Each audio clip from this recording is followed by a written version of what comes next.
what a future. For non-Indians, it's a discovery. For me as an Indian, that is my past. Does one person or one group control our heritage? Or should we preserve it as we preserve our endangered species? Extinction is forever, and our heritage a fragile commodity. Close your eyes and dream for a minute, because it's dreams from which reality comes and heritage laid down.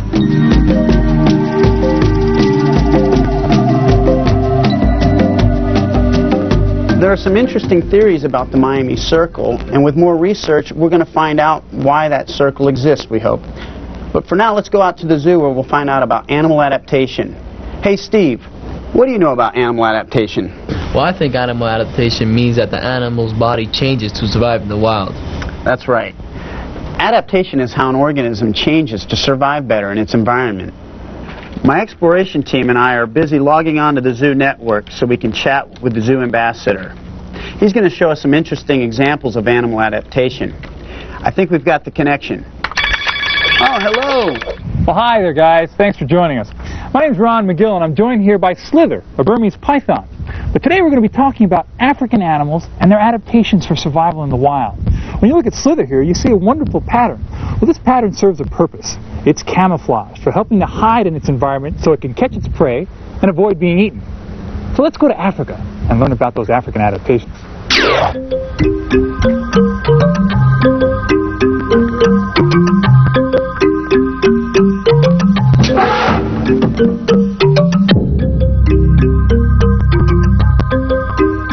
Hey, I have a question about giraffes. Giraffes are so tall. Don't they ever bump their heads on trees? Well, that is a good question, and you might think so, but in fact, their height is a huge advantage for them in the wild. Because first of all, it enables them to get to things in the trees that other animals can't reach. So that removes competition, of which there's a lot to get their food.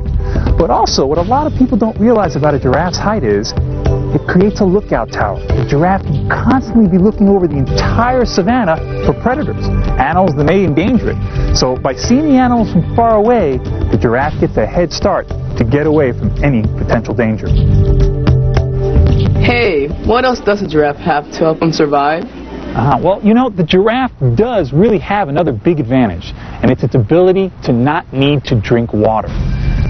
Just like the camel, the giraffe can actually get much of its water from whatever leaves or foliage that it's eating. And by doing this, it avoids the necessity to be around water.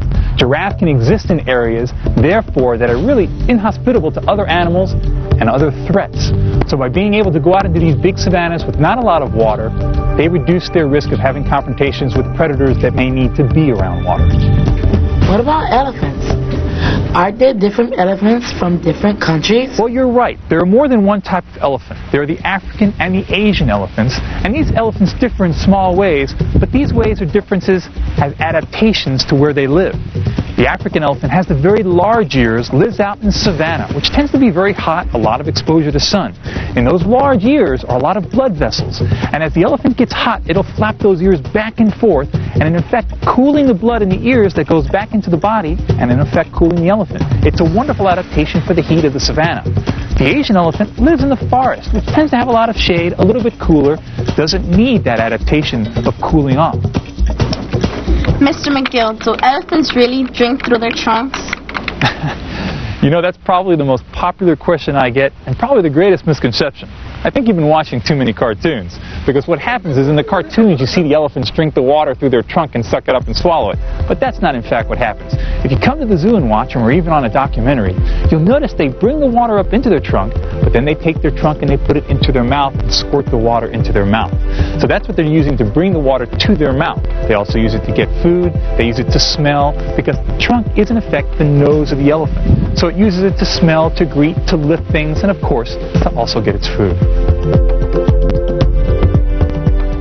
Come here, Peggy. Move up.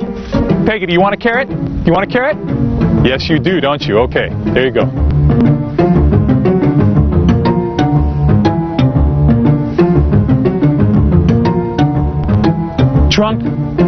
Peggy Trunk. Good girl, Peggy. Ron, you've had a lot of fun today. I bet a lot of people would like to do what you do. Does it take a lot of education? You know, I'm sure a lot of you are wondering what it takes to become a zoologist, to work in this type of environment. Well, it takes a lot of commitment, a lot of studying. You know, you've got to get involved in school, in your biological sciences, and your physics, things like that. Get involved in the library. Get involved in the internet. Today you have something that I never had as a kid, and it's that incredible web with the knowledge available to you through the computer. Do that, dedicate yourself, and believe me, you can live the dream that I do, and that is working with the wonderful wildlife that surrounds us today. I'd like to hear about cheetahs. How fast can they really run? Well, that's a good question. In fact, the cheetah is the fastest of all the land animals. This is an animal that can go from 0 to 60 miles an hour in 4 seconds. And the cheetah is incredibly well adapted for that. If you look at the cheetah, it's a very thin, slender animal. A lot of people think that it's undernourished when they see it, but in fact, it's nature's way of building it for speed. It has a relatively small head with small ears that come back when the animal runs. It also has very, very long legs that enable it to get incredibly wide strides. A cheetah in full stride will go from one point to the other 33 feet. From the time its feet leave the ground to the time those feet hit the ground again in full stride, it can be as long as 33 feet. Hey Ron, I noticed how close you are to the cheetah. Isn't that a little dangerous? Well, normally it may be dangerous if I was forced to be this close to a wild cheetah. But you know, the cheetah itself is not really an aggressive animal. And contrary to popular belief, it's not an animal that's ever really attacked a human being. On the contrary, the cheetah in the wild prefers flight rather than fight. That sound you hear, a lot of people might think it's a type of growl, but actually what it is, it's actually a purr. And cheetahs are one of the few cats, the large cats, that purr like that. Thanks a lot, Ron, for that exciting tour of African animals and their adaptations. See you later. Bye!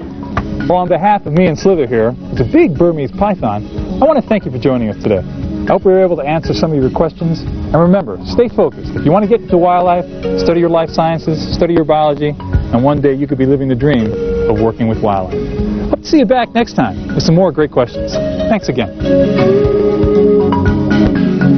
Well, we just learned about animal adaptation, so I wanted to bring you here to this room full of fossils. These are fossils of animals that didn't adapt fast enough. They're all extinct. Look at this tooth. This tooth is a tooth of an extinct mastodon, a distant relative of the modern elephant. Look how rough it is. It's a molar, just like our molars. It's not very good for grinding vegetation. It'd wear out pretty fast. The mastodon became extinct. The elephant family adapted from that. And next came the mammoth.